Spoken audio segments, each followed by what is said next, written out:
Left subclavian venogram is usually the first step during the implantation of most cardiac implantable electronic devices. Iodinated contrast is injected into a left forearm vein and the live fluoroscopy image is captured for use as a roadmap during percutaneous subclavian vein puncture for the introduction of intracardiac leads of the device.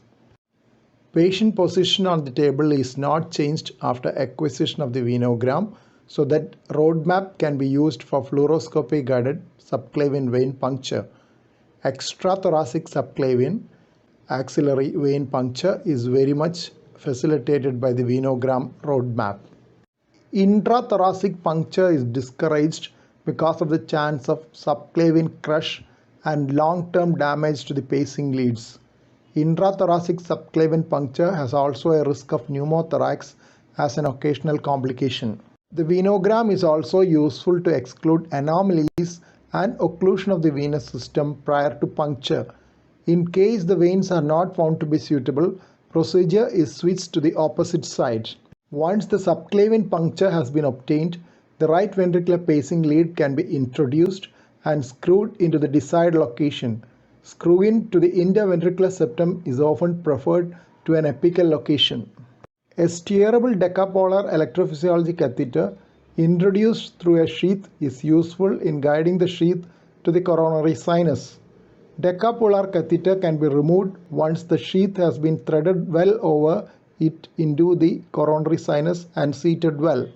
Coronary sinus venogram can be obtained by injecting iodinated contrast into the coronary sinus through the sheath.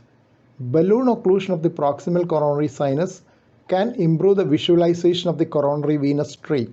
A guide wire can be introduced slowly through the sheath in the coronary sinus and navigated to a good posterolateral vein visualized by the previous coronary sinus venogram. The left ventricular lead of the CRT device can be threaded over the guide wire in the posterolateral vein. The peel-away sheath can be split using the device provided in the kit once a stable lead position has been obtained and tested.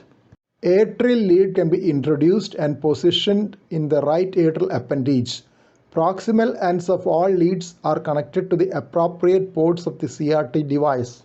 3 leads are seen in the left subclavian vein. Tip of the atrial lead is seen in the lower right corner.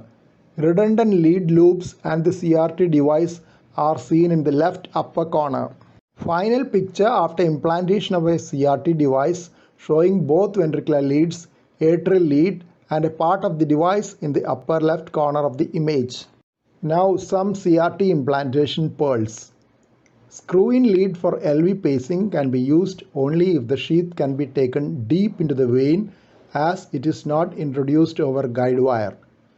If after screwing in the lead has a high impedance and the threshold is high, it is likely to be on the pericardial side of the vein.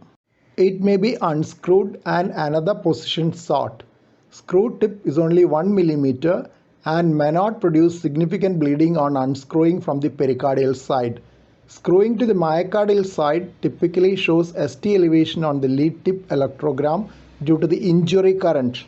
If threshold is not good, electronic configuration with pacing from proximal electrode or other combinations can be tried to improve efficacy.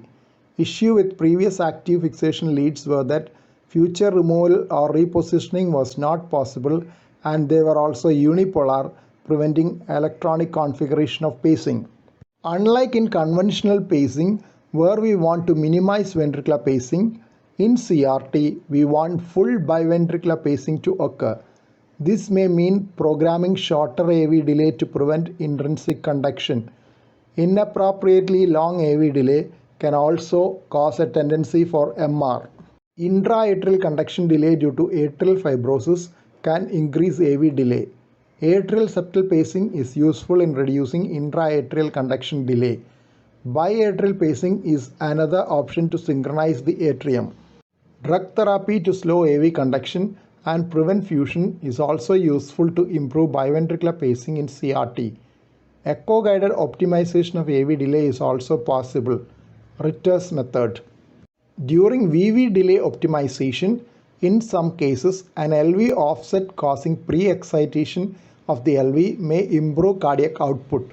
In interventricular dysynchrony, RV ejects at LV end diastole. Intraventricular dysynchrony is manifest as QRS onset to pulmonary ejection compared to aortic ejection of more than 40 milliseconds, septal to posterior wall delay of more than 160 milliseconds, or septal to lateral wall delay of more than 60 milliseconds in TVI.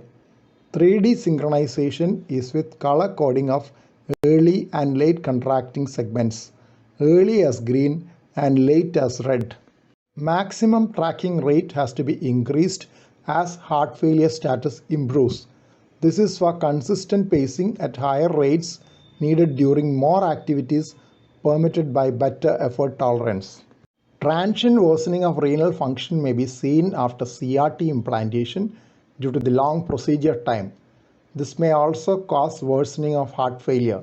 The longer procedure time also enhances the chances for infection. Subclavian vein thrombosis is another potential problem due to the presence of 3 leads and a sluggish circulation due to heart failure.